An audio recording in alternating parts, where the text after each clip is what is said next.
Good morning UK, good morning or good evening for the rest of the world. This is Steph. It's been a while since I've done Facebook Live. Today I'm doing a live which is a Q&A, so answering your questions about all sorts of things, covering weight loss to exercise to diabetes to cholesterol to cravings to anything basically. So it's quite a varied Q&A. Your question came in and some of them very generic, some of them more specific, so my aim is to cover them, answer hopefully everything that you need to know, and if you do have any more questions, please put them under the comments on this video, and then I will do another one, depending on what comes along. It's sunny day today in the UK. We've had a little bit of rain going back and forth, a little bit of sunshine today, and let's hope this lasts for a little bit, finish off the summer strong. For those of you who don't know me, I'm a reps level 4 personal trainer. That's the highest level you can have in UK at the moment, what it means basically, I'm a specialist personal trainer. What do I specialize in? I specialize in obesity, diabetes, and also autoimmune disorders and hypothyroidism. I've been doing personal training for 10 years. My goal is to get as much information out there as possible to help people who are suffering from these conditions, because there is unfortunately a lot of information on the internet, a lot of it is wrong, and people are getting themselves a little bit in situations where the conditions get worse because they're following information that is not correct. So my aim is to get that information out to you in an easiest possible way, so it's understandable, it's not with all this jargon and stuff like that, and this Q&A session hopefully will help you clarify more things based on the question you asked. So let's get started straight away. First question asked, which is very common: how do I lose weight? Right, okay, that's very generic, and I know I deal with a lot of clients who have diabetes and cholesterol, and obviously those kind of conditions are linked to being overweight or obese, so I get this question all the time. Now let's clarify a couple of things first of all. When we talk about lose weight, there's different things involved here. Now our body weight is made up of a lot of things, mainly water. We are 60% water, then the next thing that weighs a lot is muscle mass, and then there's fat. Now when people go on the scale, the figure they see on the scale is not fat, is mainly water and muscle mass. So when you go on a diet and you start seeing that number going down, everybody gets excited, think, oh, I'm losing weight. Yes, you're losing weight, but you're not necessarily using the fat. Very often you're actually losing water. That's the first 3 kilos of weight loss is typically water, fluid that you're releasing from your body. And then muscle mass, if you're eating too little calories, your body starts dumping your muscle mass because it's the thing that burns the most amount of calories in your body. So the body's trying to get rid of that, which is not a good thing.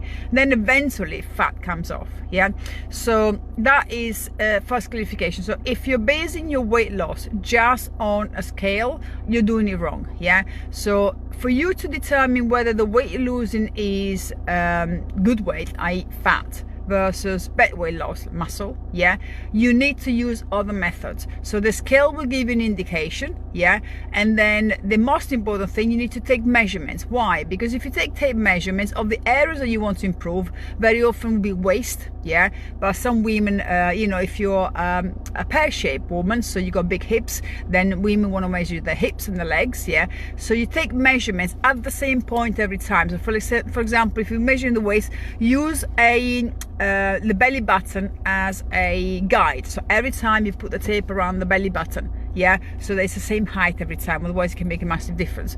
Now if your tape measurements are going down alongside the weight on the scale, then you are actually losing fat. If your weight measurements are not going down but the scale is going down, then you're not losing fat. So fat is mass, muscle is weight.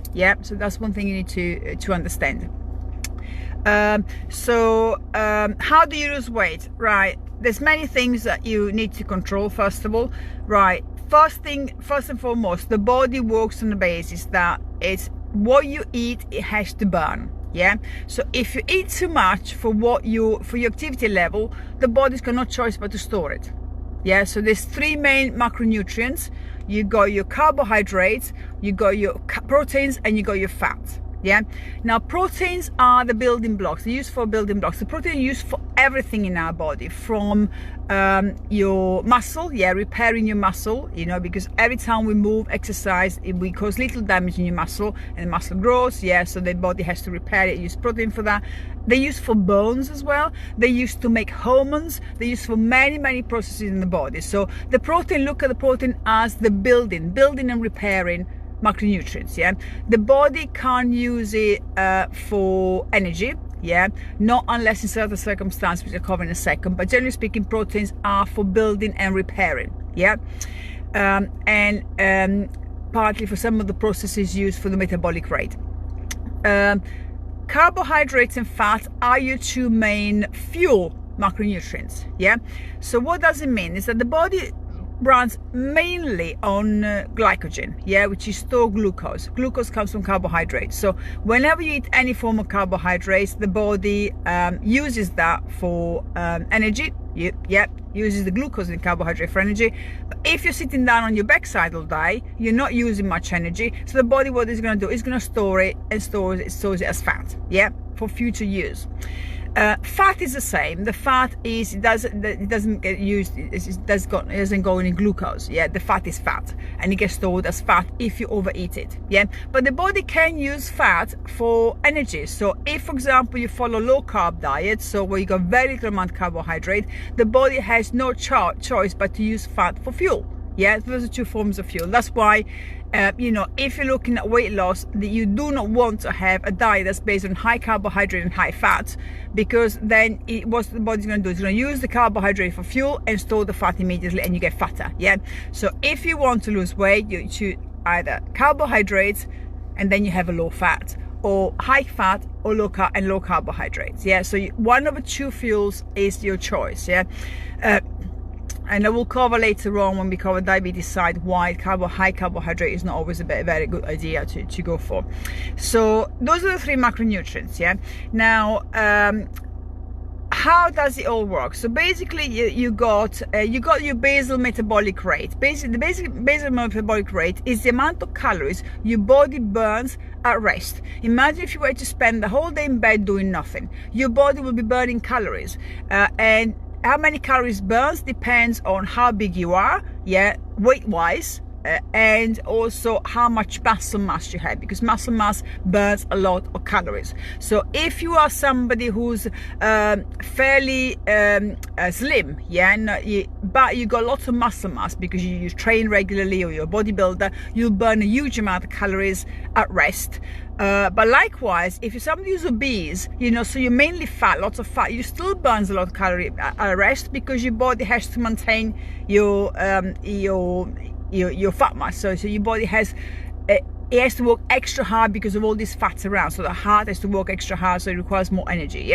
It's not the ideal way to be, but that's how it works. So your metabolic rate could be anything between 1100 calories a day to 1600 calories a day. So that is the bare minimum amount of calories your body is burning to maintain respiration, digestion, your heart pumping, circulation, and all those kind of things your body has to do to stay alive. In addition to that, then you got the calories that you burn when you're being active, because let's be honest, we don't spend the whole day in bed doing nothing. So the moment you start moving out of bed and going around, going up and down the stairs at home, or going and walking the dog, that's activity. So then you burn a little bit extra calories. So if you just do the basic activity, most people only do 3,000 to 4,000 steps a day, which is nothing. You might just be burning an extra 200 calories a day, nothing. If you go and exercise every day, whether you go take long walks, or whether you swim, whether you go to the gym, or whether you you do proper exercises, that you can burn anything between 500 to 1,000 calorie extra day, and that's activity. That's extra calorie you need to take in over and above your metabolic rate. So when we look at your macronutrients, carbohydrate, fat, and protein, I already said the proteins are the building block, so the body does not like to use them for fuel, unless it's pushed into the situation in emergency. So you have your fats and your carbohydrate, they're gonna fuel this, so the metabolic rate and this activity. Now, the issue with a calorie is not a calorie is this. There's a lot of debate on, this is pointless counting calories because calories not calorie. That is partly true in respect that if you eat 2,000 calories a day, let's say your metabolic rate is 1,500 calories a day, so your body needs 1,500 calories a day just to stay in bed, do nothing, just to survive, and you add 500 calories a day of exercise. Now the body cannot use carbohydrates for the metabolic rate part of the calories. It can't. It can only use fats or protein for that. Carbohydrate can only be used for the exercise part or the activity part of that. So a standard UK diet or standard American diet, based on the UK or American recommendation of 55% carbohydrates, means that you are having a huge surplus of carbohydrate in your diet, which your body doesn't need. Because if you exercise every day, which most people don't, and you go an extra 500 calories to make up for from your food, those calories can come from fat or carbohydrate, because those are the main form of fuel to fuel activity. If you have a diet of 2,000 calories a day made of 55% of carbohydrate, you already got over 1,000 calories from carbohydrates. You only need 500. What do you think is going to happen to the other 500? They get stored as fat. So you won't have enough from fat and protein to support your metabolic rate, let's say of 1,500 calories, because you only got less than 1,000 calories coming from your screwed up diet of high carbohydrate, to provide for your metabolic rate, which is repairing and maintaining for the body, because that can only be protein or fat, and you got a surplus of carbohydrates. So what happens is the body starts going into, oh my god, I haven't got enough here to maintain my processes. So your hormones starts going down, it starts affecting everything, your bone density and everything, but you got a surplus of calories from carbohydrate for energies which you don't need because you're not moving enough. That gets stored as fat. So that is the worst possible scenario. So that's why people struggle to lose weight, because even when they do diet, the diet is still based on the wrong principle of carbohydrate, fat and protein. So tend to be quite high in carbohydrate, low in fat, because God forbid if you're going to diet you have to be super low in fat. That's the worst thing you can do for your body, because fat is essential for the body. Cholesterol is essential for the body to make hormones, to keep you healthy. Is not the enemy. A lot of vitamin A, D, E, K cannot be absorbed in the body if you haven't got enough fat in your diet. That means you become extremely deficient, and you're talking about severe deficiencies that can cause severe health problems, including your heart. And fat fills you up.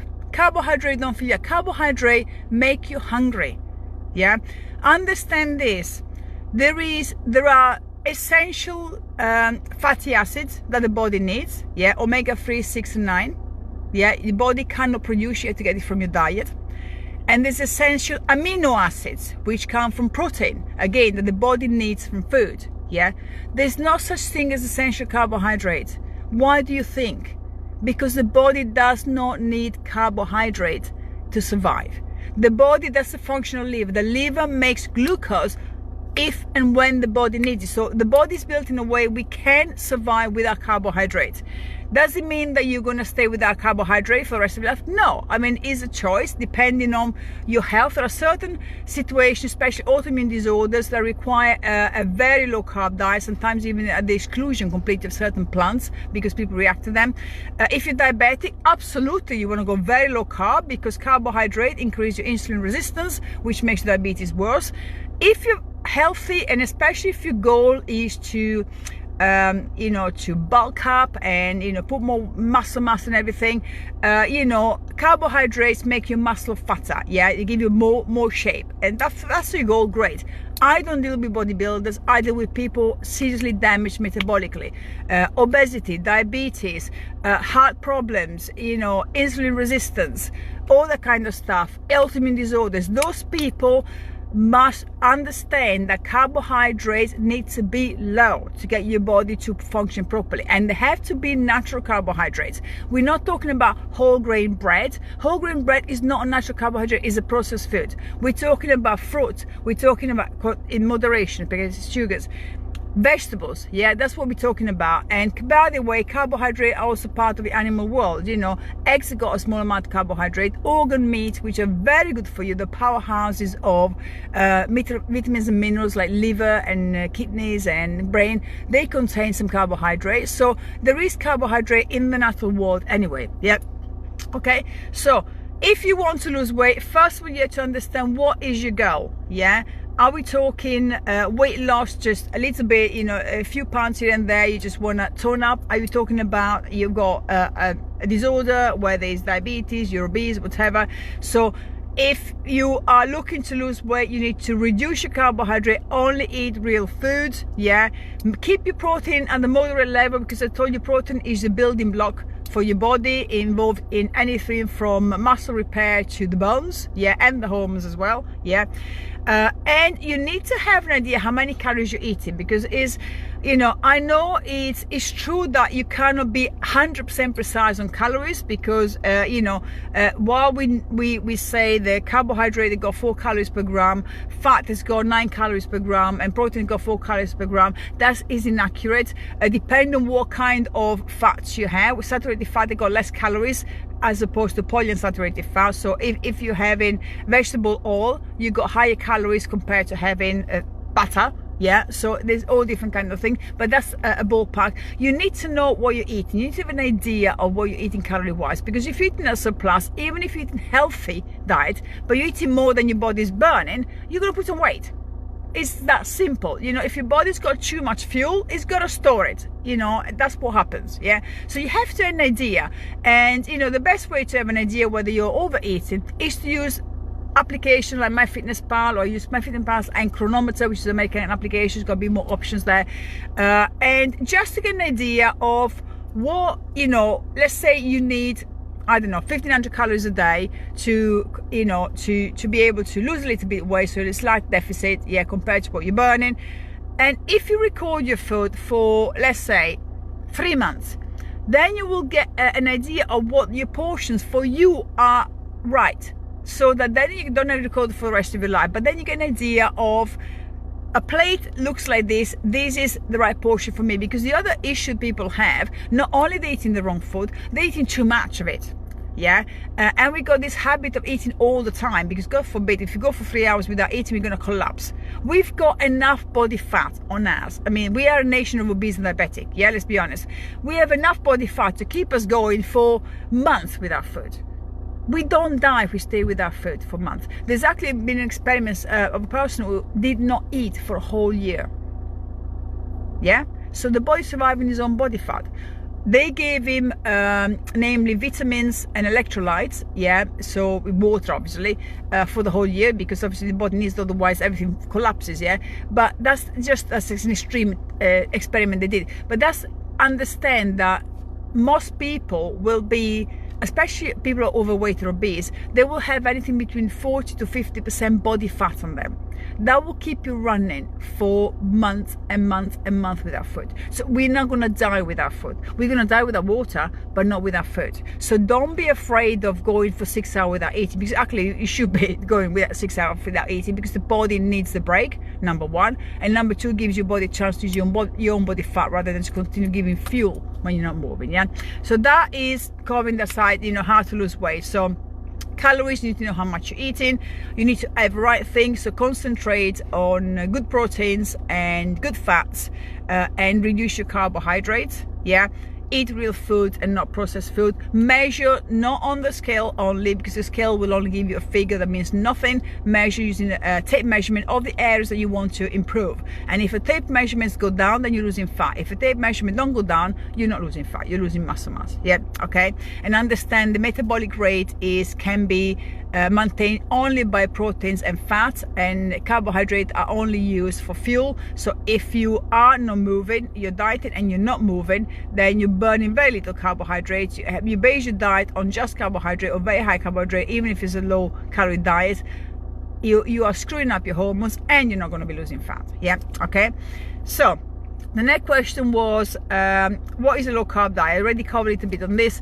A low carb diet means that you have low amount of carbohydrate. Like I told you, our carbohydrate are non-essential for the human body. Yeah. So there's various definitions of low carb diet. The majority of people who follow the standard UK diet, they will have anything like 300 to 400 grams of carbohydrate a day, which is ridiculous high. Yeah. A low carb diet is anything from, let's say, 100 grams of carbohydrate or less per day. And how do you know how many grams of carbohydrate you're having? Again, record it on a food diary app like MyFitnessPal or Chronometer until you get the hang of it and you understand it. So 100 grams of carbohydrate a day, not a meal, a day is the maximum. Yeah, you're looking at, if you want to be on low carb. Even better, ketogenic, go all the way down to 25 grams of carbohydrate a day, and ketogenic is very good for autoimmune disorders and for diabetics as well. But if you used to having 400 grams of carbohydrate a day, you go to 100 grams of carbohydrate a day, you will drop weight like there's no tomorrow. Yeah, and in addition to that, your cravings will go as well, because most cravings are produced from carbohydrate because they screw up your blood sugars. Yeah, okay. So low carb diet, to be honest with you, is for everyone. We live in an era where we don't move. There is no reason for us to eat more than 100 grams carbohydrate a day. It's ridiculous. Unless you are an athlete, a bodybuilder, then you can justify having the kind of carbohydrate. We are not. We're sitting in an office all day long, and then we go home and we sit some more, and then we go to sleep. We do not move.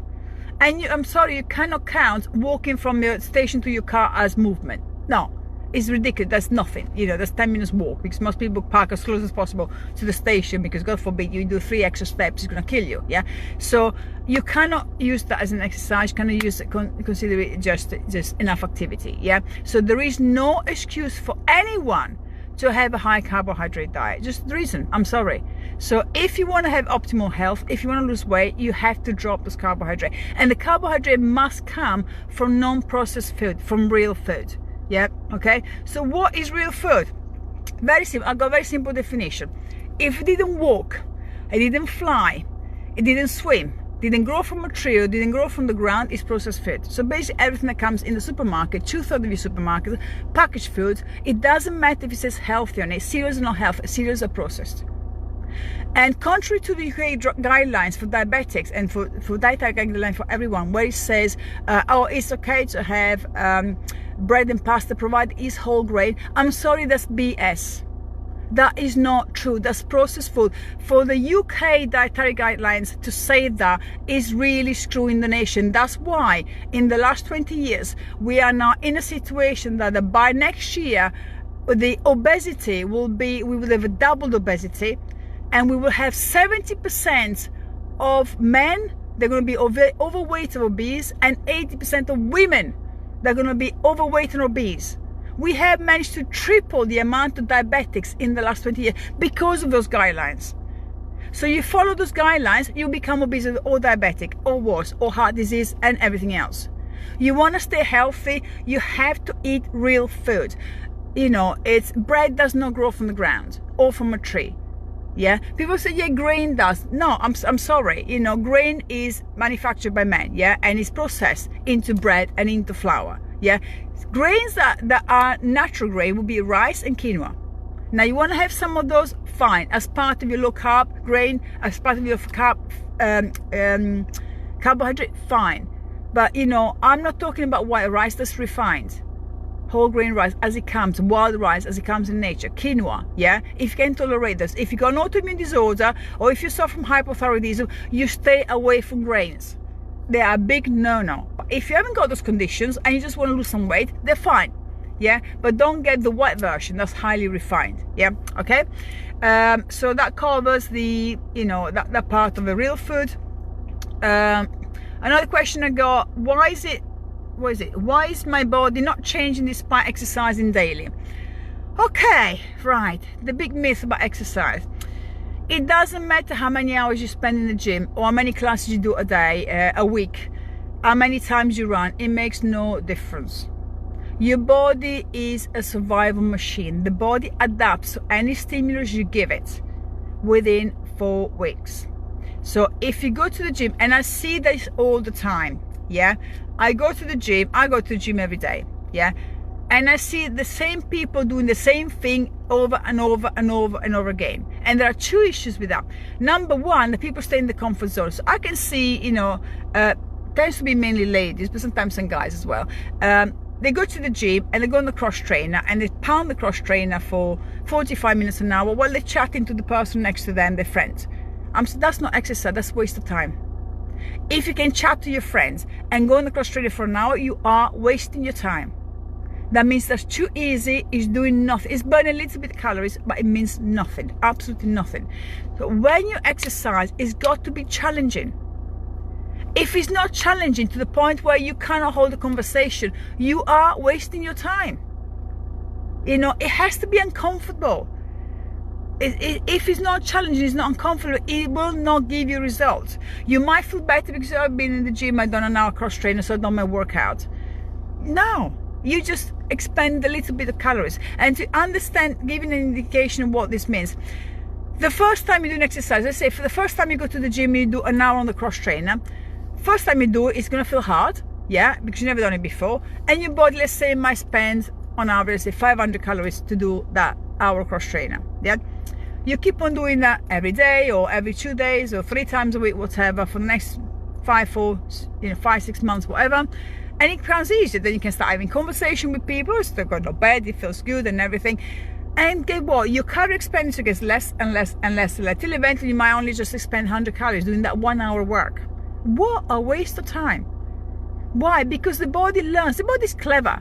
The body's lazy.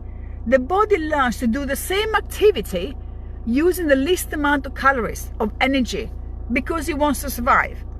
But if you do something challenging and something completely different, you throw it out completely there, the body says, oh my God, what the hell is going on here? I need to adapt here. I need to build muscle. I need to improve my processes so that next time this person decides he's going to do this exercise, I'm ready for it. That's when adaptation happens. That's when improvement happens. That's when your body composition will change, your fat mass versus your muscle mass. That's when it works. So exercise has to be challenging, and exercise has to be varied. You cannot do the same things in the same order every single day, every single week, every single month, forever and more. Because I told you, your body is adapted, so you have to change. Plus, I don't understand how people don't get bored. I mean, I go to the gym, I have mesocycle, so period. What's it called in personal training? Mesocycle is a period of exercise, yeah, a block of exercise, going period, which is normally months, weeks, a month, depending. After 4 weeks, I change my training. Why? Because my body's adapted, first of all, and second, I get freaking bored of doing the same exercise all the time, yeah. So, but doing those 4 periods, if I start at 60 kg doing something, then an exercise, by the end of that 4 weeks, I would have gone at least to 65-70 kg. I will increase my weight. So I don't have the same weight all the time. You need to overload, you need to improve it all the time, because you need to challenge your body all the time, because doing 60 kg after a week or so, it becomes easy. Then you need to up it, 62.5, 65, and keep on going up until, and then after 4 weeks, I change the exercise, and it's same muscle group but different exercise, so using different angle, different motions, so it challenges the body in a different way. And again, start from a certain weight and bring it up. So yeah, that's how you get results. So you don't get results doing the same thing that feel comfortable. And another thing that women tend to do, which is really, really bad, is the diet. So they go on a very low calorie diet, and then they pound the gym for hours and hours, do too much cardio or too many high intensity classes. What that does, screws up your hormone, and in particular cortisol. You increase your cortisol level, that's your stress hormone, which all it's gonna do is fight or flight mode. We are danger to life, drop down metabolism, yeah, and start storing fat to give us the energy. So you do the opposite of what you want to do. So you never ever do a super low calorie diet and increase your activity at the same time. That does not work. You have to exercise that's meaningful and it's gonna work, and have a minimum amount of calories, yeah, for your diet, for your body, yeah. 1,000 calories a day is not gonna make your body survive, especially if it made up mainly of carbohydrate, because there's not enough there to sustain metabolic rate anyway, yeah. Okay, so I never ever advise my client to go below 1200 calories normally, because the body needs the bare minimum, you know, to function. If you go too low, it will start defending itself and holding on to fat. Yeah, okay, so that's the thing specific for women. Another question: I've been diagnosed as pre-diabetic. What should I do? Okay, pre-diabetes is the obviously the precursor of diabetes. Yeah, so it means you are borderline. What people don't understand is, unfortunately, the range in the UK for diabetes is ridiculously wide. Yeah, so the doctor clashes diabetic the moment you hit your HbA1c, which is your 3-month average blood glucose test the doctors do. The moment you hit 48 on that, you're classed diabetic. But actually, the moment you're above 40, you're already in trouble. Yeah, so from 0 to 40, you know, you are they class it as a normal range. 42, you're classed as pre-diabetic. 48, you're diabetic. Now, what you got to understand is diabetes is just a symptoms. Is your blood sugars are too high. Yeah, the sugars in the glucose level in your blood is too high. But by the time your glucose level in your blood is too high all the time, you have been insulin resistant sometimes for years. Yeah, you've been actually damaged metabolically for 4 years before you get to the point where your body can't cope anymore. What does it mean? So every time we eat certain food, in particular carbohydrates, but also protein, your body responds by releasing insulin, which is a hormone. Yeah, the job of insulin is to shuttle the glucose, the sugars from the carbohydrate, and to some extent protein as well, mainly carbohydrate, to shuttle it into your cells. Yeah, so give it to the cells that need the sugar for energy, and also any supply shuttle it in your fat cells. Why? Because the body can only have maximum 5 microgram of sugar in the blood at any given time. That's a teaspoon. Anything above that is toxic and will damage your kidneys, your eyes, your heart. Is very, very dangerous for the body, the liver and everything. Yeah, so the insulin has to come out the moment you have a carbohydrate meal to get rid of all this excess glucose in your body, send it to the cells that need it immediately for energy, and anything that's not needed straight away, store it as fat. Yeah, so imagine if you eat 3 meals a day, which most people do. Most people eat a lot more than that because they have snacks and then pick here, pick there, because, you know, we're used to eating too much anyway. So if you're eating, let's say, assuming just 3 meals a day, and each meal contains carbohydrate, which is 99.9% of the whole population, because I say we're overeating carbohydrate anyway. The insulin has to come out 3 times a day. Yeah, to do the job of getting rid of this glucose is seriously damaging for your body. Now, you keep on doing that over and over and over and over years. Eventually, what happens is your fat cells, especially overeating carbohydrate, you're having too many calories, the fat cells get to the point when they say they get bigger and bigger and bigger, and they get to the point where they say, we can't take any more of this glucose, because the fat cell, if they get too much glucose in, is a self-defense mechanism for the body. They will eventually get sick and damage. Yeah, and then creates illness. So the body knows above a certain amount of glucose which stores like glycogen in the fat cells as well, is going to cause severe damage. You know, you get obesity and metabolic syndrome and all that kind of stuff. So it gets to the point where the body's saying, it says when the insulin goes there, okay, I've got some more glucose for you. The fat cells, no, I'm sorry, we can't take any more, otherwise we're gonna get sick. Yeah, so it's not responding to your insulin anymore. So what happens then? That's when, over time, more carbohydrates come in and the blood sugar, the insulin can't get rid of this blood sugar. The blood sugar start going higher and higher and higher and higher and higher and higher, and eventually start registering on the scale from your GP that says, oh, you're pre-diabetic. Yeah, so is the blood sugars, the glucose in your blood is not the disease, it's a symptom of the disease. The disease is insulin resistance. How do you deal with insulin resistance? Very simple: low carb diet. You have to stop eating so many carbohydrates, because every time you do, insulin has to come out to get rid of all this glucose. Now, if you have a low carb diet, you go from 400 grams of carbohydrate a day to 100 grams of carbohydrate a day, insulin, your body will need to produce a lot less insulin. Yeah, and even better, if you don't eat too many meals a day, and you do something like intermittent fasting, so you eat it within the windows of 8 to 10 hours, yeah, and you restrict your meals within that window of time, then you got a long time, a window, you know, of, you know, 12, 14-hour window, or, you know, 16-hour window, depending how many hours you eat, where the body has got no insulin coming out because you're not eating. What is the body gonna do? It's gonna, oh, there's no food coming in. Guess what? I'm gonna have to open the fat cells and get some energy from the fat cells. Weight loss, fat loss, and insulin comes down, and you're reversing your type 2 diabetes. Yeah, okay. So this is what you got to understand.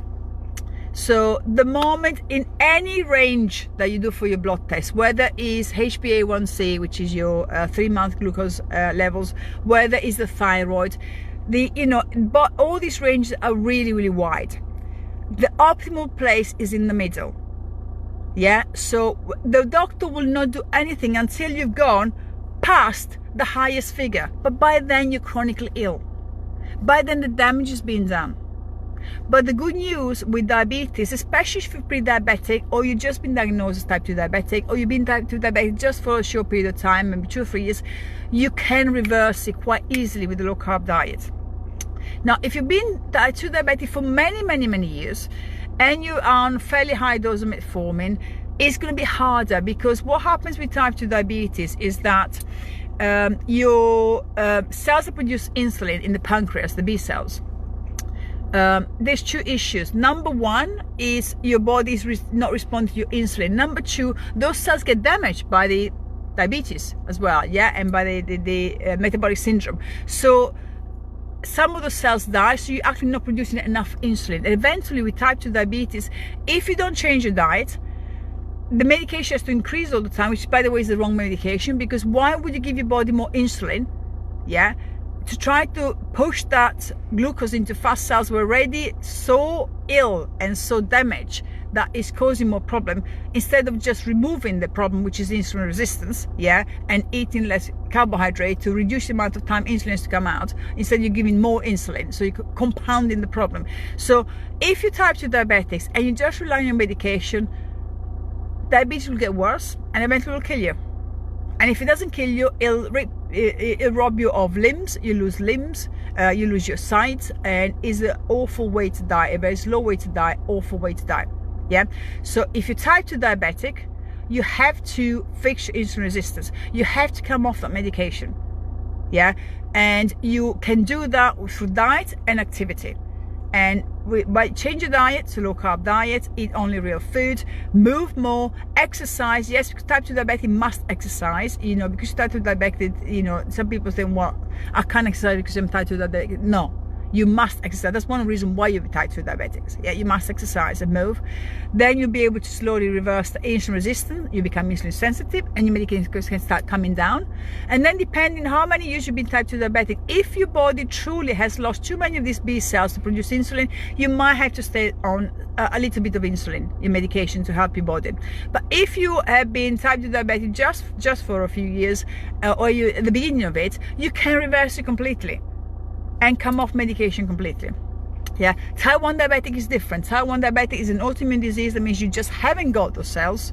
Yeah, you have to rely on insulin. So it's a totally different ball game with that, totally different things, and is addressed and dealt with in a totally different way, because you can actually go hypoglycemic and slip into diabetic coma if you're type 1 diabetic. So it's a totally different. But type 2 diabetics, you can reverse that. Yeah, okay. So that's what you need to do. If you've been diagnosed with pre-diabetic, you're already in trouble, you've been in trouble for years, go on a low carb diet. Yeah, immediately only eat real food. Don't eat processed food. Don't follow the guidelines that tell you it's okay to eat bread and pasta provided it's whole grain. No, it's not okay to eat those. You concentrate on vegetables. Fill your plate with lots of vegetables. Have low glycemic food. So be careful with things like potato, very high glycemic. Fruit is high glycemic. So you have to choose wisely. Instead of going for grapes, it was really, really high glycemic, and banana, very high sugars, you may want to go for berries. And for apple, maybe just have 1 portion of fruit a day and concentrate on lots of vegetables. Yeah, potatoes are high glycemic. So sweet potato is slightly better, but really just stay away from potato if you're diabetic, and concentrate on all the other vegetables, which is plenty of. Yeah, okay. So those are the kind of things you want to do if you're diabetic. Cravings. How do I stop cravings? Now, cravings happen because, well, it can be two reasons why you have cravings. If you are on an unhealthy diet, which is 99% of the population, following high carbohydrate, processed food diet, high processed food diet, you will have cravings for the rest of your life, because that's what processed food is built and designed to give you cravings. It contains sugars, it contains all the bad refined oils, yeah, it contains wheat, which is extremely addictive. Why? Because the manufacturer wants to buy more. Yeah, that's all it is. It's about money. They sell a product. They want you to buy lots of a product because that's the business. If more people buy the product, the more money they make. They stay in business. If people stop buying their product, they go bankrupt. Yeah. So processed food is filled with all these little things: extra salt, extra sugars, wheat, fillers, everything aimed at stimulating senses, part of your brains, reward part of your brain, that make you want more. Yeah, plus we live in a society, unfortunately, where we are teaching our children that if you're good, I'll reward you with food, like animals. That's the worst thing you can do for your child. If you're good, you reward your child with something that's meaningful for them. Maybe a day out, you know, at a fun park, or do something else, a nice activity they like to do, not with food. Yeah, so we bring out our children with a understanding that to feel good, you eat that food. Straight away, wrong idea. Yeah. And then we live on processed food. You know how many clients I have, and I tell them, okay, I want you must not eat that and that. Are you kidding me? I can't live without pasta or bread. No, are you kidding me? You will not live with pasta and bread. You will die sooner if you have it all the time. Yeah, so this is it's unbelievable how our perception of what is necessary has changed. Yeah, if you speak to your grandparents or great grandparents, they were living on almost nothing. Yeah, and all this abundance, all this crap food, they don't eat it because that's not what they were raised with. Yeah, and all the goodness that we had in those days, you know, stuff coming from nature, that we were stuck with that, you know, and real food and stuff coming from nature now is almost demonized. I mean, look what's happening with saturated fat. With saturated fat coming from real food, real, like animal world, or even plant world, like coconut oil. They're being demonized. Oh, they're gonna kill you. No, they're not gonna kill you. Actually, it is the sugars that are gonna kill you. It is the processed food that's gonna kill you. But do they tell you that? No, of course they're not gonna tell you that, because they want you to buy that. Yeah, so we are gone from one extreme to the other, where we now eat mainly processed food because it's convenience, because we believe the marketing ploy that says at the front of a packet healthy is healthy for the manufacturer because they make lots of money in you. It ain't gonna be healthy for you if it comes from a packet. Yeah, so remember, if it didn't fly, it didn't walk, it didn't swim, didn't come from a tree, or didn't come from the ground, it is processed. It will kill you. It's as simple as that. Yeah. And how it does kill you? It kills you slowly. It will make you slowly overweight. Then it starts, overweight becomes obesity. But even if it doesn't come obesity, it will come type 2 diabetes. Then will come heart problems. You go in statins, high blood pressure. All of these things, chronic disease, autoimmune disorders, thyroid dysfunction, hormonal dysfunction. Women these days are becoming infertile because of all the crap we're eating. Yeah, so all of these small changes over time, eating all this processed food all the time, that's what's causing the problem. Yeah, so doesn't mean, oh, I can never ever touch a glass of wine, oh, I can never ever have a pizza. No, I mean, I know we need to live in my world, yes, ideally, but we live in a real world. Yeah, it has to be sustainable whatever we do. So I say this: follow the 80-20 rule. 80% of the time you eat only real food. 20% of the time you treat yourself to one thing. When I say treat yourself, doesn't mean you treat yourself for the whole weekend, 2 days worth of junk. Yeah, because then it's pointless. You treat yourself to one thing. Let's say it's your birthday, you want a piece of cake. Fine, have your piece of cake. You know, you're going out for a meal with friends or family, and you don't want to be the only one ordering, you know, healthy food while everybody is ordering a pizza. Fine, have your pizza, but for the other days of the week, you have to be healthy. Yeah, so that one pizza is not going to kill you. Well, let me rephrase that. The one piece is not going to cause damage provided you're not celiac, provided you haven't got autoimmune disorders, yeah, because then it would be a problem. But that's a different argument, different story, yeah, okay? So how to stop cravings? Stop having processed food. Stop having sugar. Sugar creates cravings, yeah? Wheat creates cravings. So, and don't think gluten-free is better, because look at the ingredients of gluten-free products. They're worse than the one with gluten. And guess what? They're processed. There are things in nature that are free of gluten. Grains that are free of gluten. Rice is free of gluten. And quinoa is free of gluten. And of course, vegetables, fruits, animals are free of gluten. Yeah? Go for those. And then you go gluten-free diet. Don't buy gluten, please don't buy gluten-free food. I'm celiac, take it from someone who's experienced it personally. Do not buy gluten-free food. You will screw your health 10 times over. Worse than having gluten. Okay, so that's one given. So you cut back on all the processed food, which contain all the sugars, all the crap, wheat and everything. You will, honestly, your craving will stop. Yeah. Other things that causes craving is blood sugar fluctuation. Again, on the same thing, you have a high carbohydrate diet, especially high carbohydrate diets with high glycemic products, white bread, white flour, sugars, lots of fruits as well. I mean, I have clients that are diabetic, and because the guidelines say eat lots of fruit and veggies, no.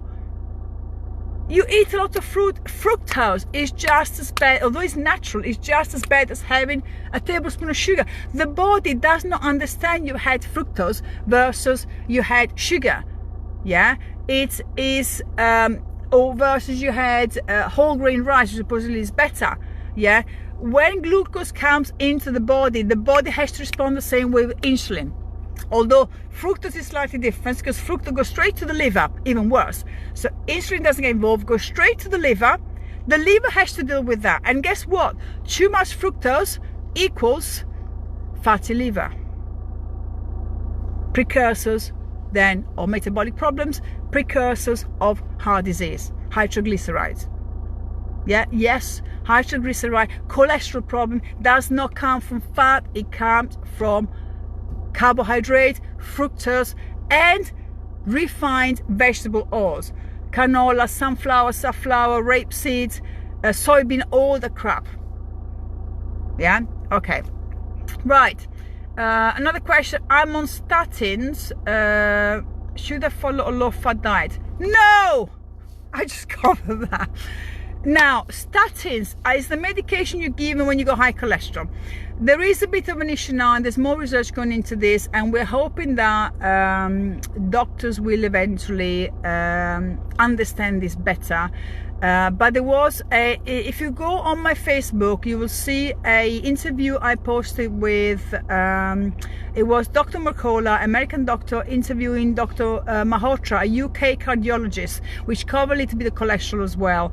And Dr. Malhotra is campaigning really, really hard to change the UK guidelines. He's a cardiologist, and he's just cardiologist. And he's basically saying the guidelines are all wrong. We are looking at cholesterol all the wrong way. We're putting people on statins when they shouldn't be on statins.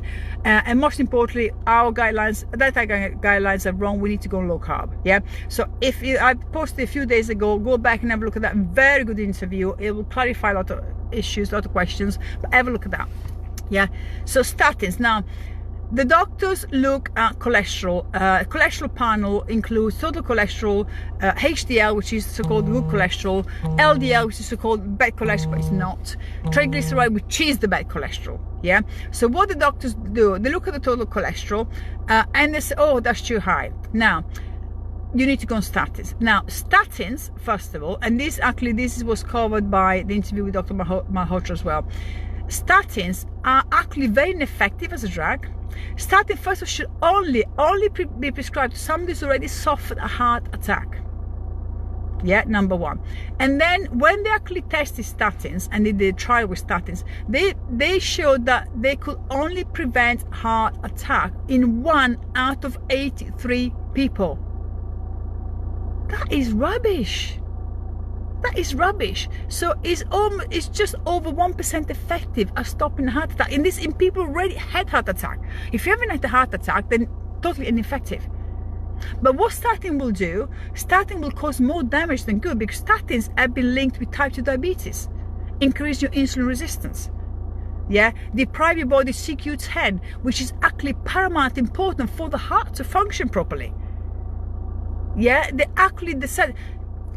cause extreme fatigue. They cause deterioration in your muscle mass. Yeah, which means you're more fatigued and also you got less energy.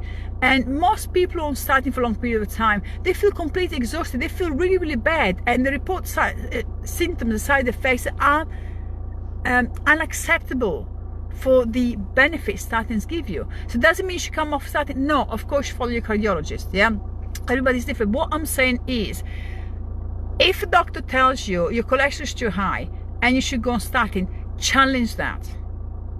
Challenge that. Why? Because the important part of cholesterol that you want to know about is HDL, the good cholesterol, your triglycerides, yeah, and relative total cholesterol, which doesn't mean very much. LDL cholesterol, which is classed as a bad cholesterol, it means nothing, because LDL is made up of two particles, the big fluffy particles and the small dense particles. Now the big fluffy particles are the ones that are actually beneficial. They're not harmful at all. And the small dense are the ones that can potentially give you arteriosclerosis, so stroke, heart disease, heart attack, yeah? But unless the normal blood test does not differentiate between the two. So you could have, like, which is very well known for people on low carb diet, on ketogenic diet, have got high LDL figures. They got all the beneficial, big fluffy particles, yeah? But unless you do tests that differentiate from the particles, and the doctor won't do that naturally because it's expensive, yeah? So unless you know which one it is, then chances are you have very high amount of the big fluffy ones are beneficial for you and low amount of the dangerous ones. They put you on statins for nothing. So what you want to do when you have when you do cholesterol test, ask your doctor, I want to see the result, I want a copy of that. It is your right, in the UK, is your right to access your medical records. And then look at, you want to do total cholesterol versus HDL, the ratio that it is, yeah?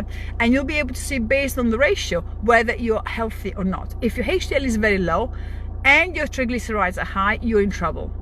But if your HDL is high and your triglycerides are low, yeah, it's good, even if your total cholesterol is high, because your HDL is high.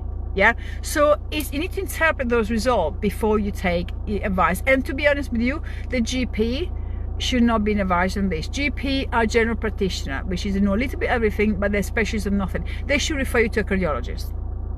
In the UK, that doesn't happen. Why? Because it means money. Yeah, but if it won't refer you to a specialist, either go yourself to see a specialist or ask for the blood test, and then look at the ratio between total cholesterol to HDL and also HDL to triglycerides. Yeah, and those ratios will give you an idea whether you're actually healthy or not. In the UK, they also give you, they do the ratio for you on the blood test, total cholesterol to HDL, and also give you a recommendation to go on the QRisk2 website, where you put your blood pressure measurements and your recent lipid panels, so your cholesterol levels measurement, and will tell you how high risk of heart disease you are. Yeah, so you can Google this called Q, letter Q, risk2. Google that and then enter your blood pressure measurement and your recent cholesterol panel measurements, and you will know if you're at risk. Yeah, if that tells you a risk, then you got a problem. You need to probably go on statins. Yeah, if that tells you not a risk, you don't need to go on statins. Yeah, okay. So we're almost there. So how many meals a day? Right. Okay. So how many meals a day should I eat? Well, as little as possible. That's the answer, to be honest with you. Now, you should go by hunger. Yeah, so the problem is now these days we eat because the food is there. We go to get cappuccino at Starbucks, oh, there's a muffin there, I'll have a muffin. Because you have to have a muffin with your cappuccino. No, you don't. You shouldn't even have a cappuccino unless you really need it. Yeah. So how many meals a day? First of all, if you're one of those people who's eating and grazing throughout the day, stop immediately. So no more than 3 meals a day. Breakfast, lunch, dinner. That's it. No snacking. There's no need to snack in between. There is no need. The longer you stay between meals, the more chance, first you give your digestive system a break, and most importantly, you give your body blood sugar a chance to come back down and your insulin to stabilize. If you keep on eating, blood sugar keep on going up, the insulin keeps coming out constantly.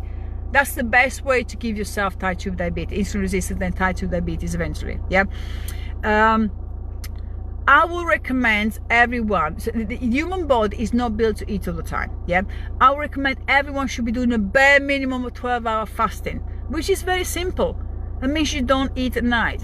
Yeah, it's not rocket science. Let's say you get up 7 in the morning, you have a breakfast, you know, and basically when I mean breakfast is anything that contains anything with calories. So if you have a coffee with milk, that's calories, yeah. So you have 7 o'clock, let's say you have your cappuccino, for example. 7 o'clock in the evening, you stop eating. And you have your 3 meals in that period of time. Yeah, that's it. But then from 7 o'clock in the evening to 7 o'clock in the morning, you eat nothing. That's 12-hour fast. I mean, it's easy peasy. It's not rocket science. You know, it's not, oh my God, I can't eat for long. I have to fast for long. You're sleeping most of the time. So it's not a problem. Yeah. Even better, if you can do longer fasting periods. So maybe you can do 14-10 or, you know, 16-8.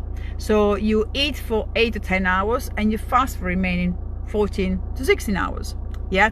How do you do that? But you can skip a meal. Yeah. So for example, let's say you wake up in the morning, you're one of those people who don't feel particularly hungry in the morning. Great. So what you do is you skip your breakfast. Maybe you start having breakfast 10 o'clock. Yeah. Or maybe you have lunch. You know, you want to have lunch at 12, finish eating at 8. That's 8-hour eating. And then you fast again until 12 o'clock the following day. Or, you know, if you say, no, that's too much for me, I want to eat something at 10, great, 10 till 8.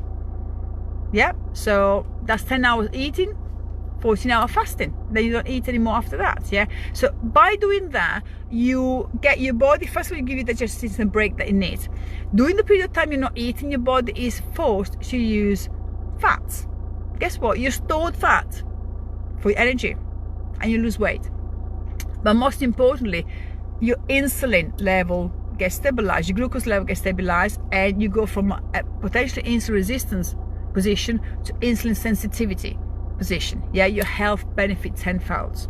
Yeah, what we do at the moment, unfortunately, and that's obviously basing it on my 10 years of experience as a personal trainer, is we may or may not have breakfast. And if we have breakfast, very often an unhealthy breakfast, so we either go and get one of these mega loaded coffees, or we have croissant, or we have crap. Yeah, cereals, yes, cereals are crap, cereals are processed. Even if you get the Weetabix, they're healthy. No, they're not healthy, they're processed. Yeah, so people will or will not have breakfast. Lunch, especially if working in an office, is something grabbed on the spot. Very few people bring lunch with them, healthy home cooked lunch.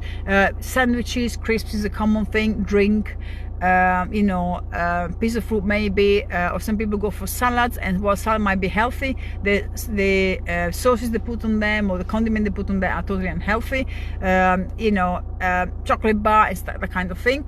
And then people come home, and bear in mind, looking at your macronutrient breakdown, so carbohydrate, fats and protein, a lunch made of sandwiches like that is all super processed and is all high in carbs. So what happens is you get a slump in the afternoon, you get cravings in the afternoon, and you get hungry, and you reach maybe for more coffee, or maybe you reach for a chocolate bar or for a little snack. Yeah, then you come home and you're ravenous because you haven't eaten enough during the day, and you have a huge massive meal in the evening that, even if it's healthy, is the worst time of the day to have it, because guess what, then you're going to sit in front of the television and then you go to sleep, so you're not going to move. Yeah, so we need to change around. The evening meal should be the lightest meal, because you're not going to move after that, unless you're going to go for a marathon after, or you're going to go for a nice good 1 hour power walk to try to move some of that, which most people don't. Then you got no business having a big dinner. It's as simple as that, especially after having any crap food throughout the day. Yeah, okay, so we need to change that. So some people tend to say, okay, I'll have breakfast and then finish eating at 4 o'clock. Yeah, some people say, no, I'm not a breakfast person, I'd rather start eating at 10 o'clock or 12 o'clock and have my meal at 8 o'clock. Fine. So you still have to eat enough food to sustain your body within the period of time, and you choose how many meals you want to have. So if you want to have 3 meals in the period of 8 to 10 hours, fine, do it that way. If you want to have 2 meals, it's fine. If you want to have 1 meal, it's fine. Yeah, I've 1 meal a day. I have 1 meal a day, roughly 2 o'clock, 3 o'clock in the afternoon. Yeah, but that's me. I don't eat carbohydrates at all. I was ketogenic for 5 years. I then moved on to carnivore lifestyle because I have reaction to plants. I've got autoimmune disorders and I'm very sensitive to certain plants, oxalates and lectins in plants, and my body works better without carbohydrates, so I only eat animal products.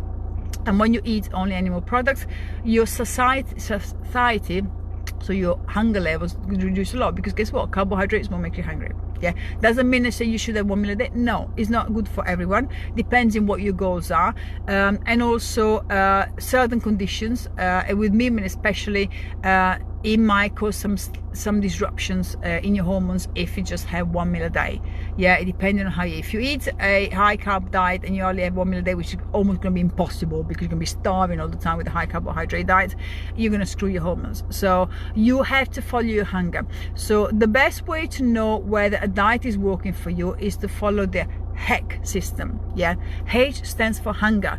Are you getting hungry all the time? If the answer is yes, the food is not working for you. Something is wrong, whether your macronutrients ratio or whether the food you're eating is too high glycemic because your blood sugar is going up and down. Yeah, you need to look at that.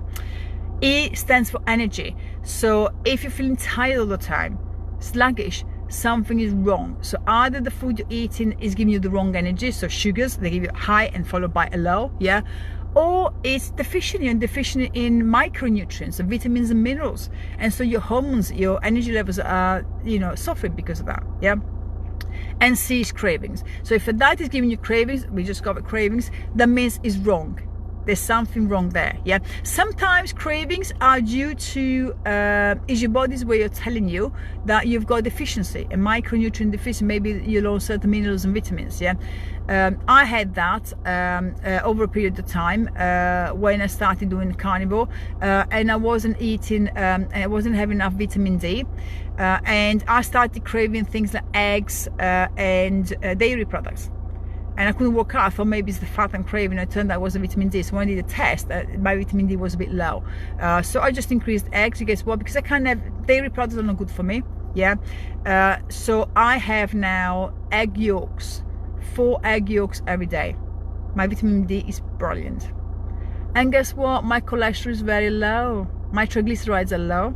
My HDL is sky high, which is a good cholesterol because I train all the time as well. Yeah. And I've got the best lipid profile I've had in years. So yes, no, eggs don't give you bad cholesterol. Get that out of your head. That's propaganda, again, spread by the companies that stand to gain by getting you to move away from saturated fat and moving into processed grains and processed food. Yeah, okay. So that's what you should be doing. So allow yourself to stay without food for a number of hours. If you have a meal and after a meal you cannot stay for at least 5 hours without food, that meal is not good for you, because it's building craving and hunger. That meal is not good for you. Yeah, you should be able to stay without eating for 4 or 5 hours. Now that is for everyone except type 1 diabetics. Yeah, okay, that's the exception to the rule. That's a different ball game altogether. The insulin has to be, you need to be very careful to control your insulin. They can go hypoglycemic, which can take them into a diabetic coma. If you're not type 1 diabetic, you should not be eating every 3 hours. This for eat often because it keeps your metabolism high is bullshit. I'm sorry, it is. You don't want to do that. You just keep on getting nutrients to the body, giving your body energy it does not need because you're not using it, and it's going to have to store as fat. It's got no choice. The only people can get away with that are bodybuilders. Bodybuilders train, they do competition. They use huge amount of calories a day. They train very often, twice a day, every day. So they burn all those calories. So it's fine for them to have 6 meals a day. But you know what? Very often bodybuilders have got high insulin resistance as well, because they have a lot of refined carbohydrate, mainly a lot of rice, white rice as well, which is not very good for them. Yeah, because insulin still is coming up. So just because they look good doesn't mean they're healthy on the inside. Yeah, but they can get away with it from a fat perspective because they build in muscle. They need to stimulate protein synthesis regularly, so they have to eat regularly. You can't just 1 meal a day will not stimulate your protein synthesis to put muscle on enough. You need to have multiple meals a day to keep your protein synthesis stimulated all the time to build muscle. That's a different goal. They're not aiming to lose fat, they're aiming to build muscle. Yeah, it's a different goal altogether. And again, if you test a lot of them will have actually some metabolic issues, and they will have because the diet is very unhealthy. You know, you go from a period of bulking to a period of dieting, and when they diet really, really hard, and they reduce the fat intake drastically as well as the calories intake. And remember what I told you, fat is important for the body. We got essential fatty acid the body needs to get all the time, especially omega-3s, omega-3, 6 and 9, but omega-3s in particular. And without fat in the diet, the body cannot process vitamin A, D, E and K, which gets you into serious trouble. Yeah, okay. Fat is also used for the hormones as well. Yeah. And one final one, I'm diabetic. Is it safe for me to exercise? Absolutely yes. You must. It's not is it safe, you must exercise. Again, I'm talking to type 2 diabetics. I'm not talking to type 1 diabetics. Type 1 diabetic can exercise, but you must always exercise under supervision because of the risk of hypoglycemia, because of the issue with insulin injections. It's not metformin, it's insulin injection you're having. The site where you inject the insulin makes a difference when you exercise. So those things you need, please get help from an expert personal trainer like myself who specializes in diabetes. Otherwise, you can get yourself in hot water. Type 2 diabetic can exercise. Now, there's an issue with type 2 diabetics. Number one, your energy levels are always crap because that's one of the symptoms of type 2 diabetes. Your insulin level is, your sugar levels are always very high. So there are certain things you got to be aware of. And if you need to take your blood glucose test regularly, ideally every morning, and fast it so you get an idea what's going on with your blood glucose levels. But it's very important if you are on very high dosage of metformin because your diabetes is uncontrolled. If your blood sugars is 13 millimoles or over, you must not exercise. Yeah, so that's why you have to be careful. So it is safe to exercise, but you need to know what your blood sugars are.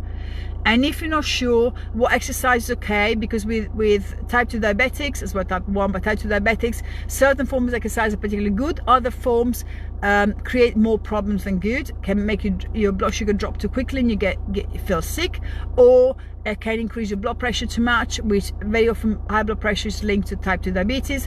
So again, for type 2 diabetics, what is safe to do is a gentle form of exercise. So when you don't go too all out, basically too high up. So a resistance training, so do some body weight exercises, do some resistance band exercise, some weight exercises.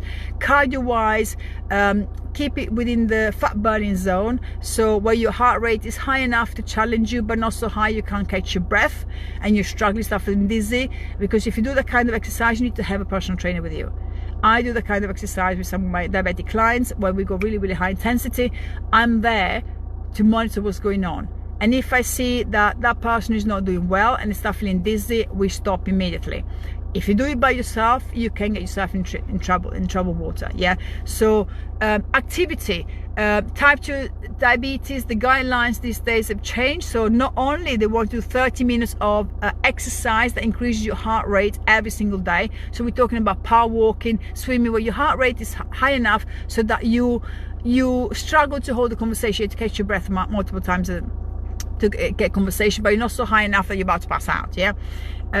You need to do at least 3 resistance training sessions a week. That's the new guidelines for type 2 diabetics, meaning body weight exercise or using resistance band or using weights. Yeah, important because muscle mass is extremely important for type 2 diabetics as well, and type 1 diabetics. In addition to that, every hour you need to get up and move for at least 5 minutes. Every hour. So that means they don't want you to sit down for long period of time without moving. So you're sitting down watching TV, every hour get up for 5 minutes, maybe go up the stairs once or twice, come and sit back down. Yeah, stuff like that. Walk down, go make yourself a nice cup of herbal tea and come back in. Move every hour. You have to move. Yeah, if you're in an office, get up, go outside and go back in. Yeah, get some fresh air, move. Yeah, so those are the guidelines for type 2 diabetic, also type 1 diabetic. Yeah, from the latest guidelines. So yes, it is safe to exercise. You need to know what you're doing. So the best advice is get the help of somebody, a professional who specializes in diabetes, so that you are safe. But if you can't get help from a specialist, so stick to 30 minutes of activity every day. So safe thing is either swim or go for a nice power walk for 30 minutes every day.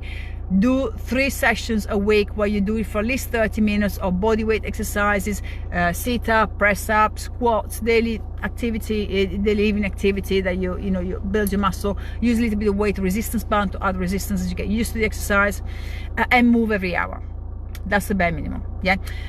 So I hope you guys found this helpful. There's a lot more questions. I don't want to be here for 3 hours because it gets too much, obviously, for everyone concerned. I hope you found it helpful. It was a very mix of question and answer here for everyone. I hope there's a little bit for everyone.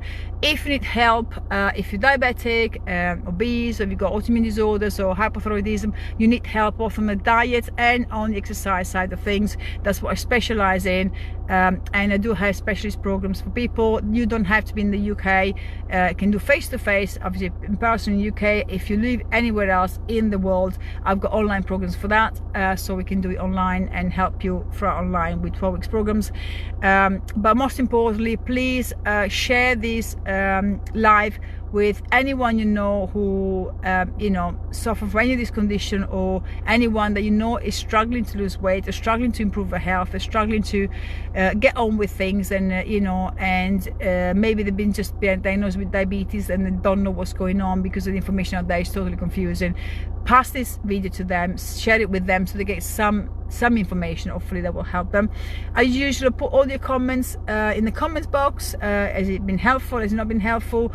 If you got anything else you want me to cover, guys, any other question I haven't covered here, any other matters, issues, anything, please put in the comment box, and I'm quite happy to do more lives covering this, because this is question coming from you.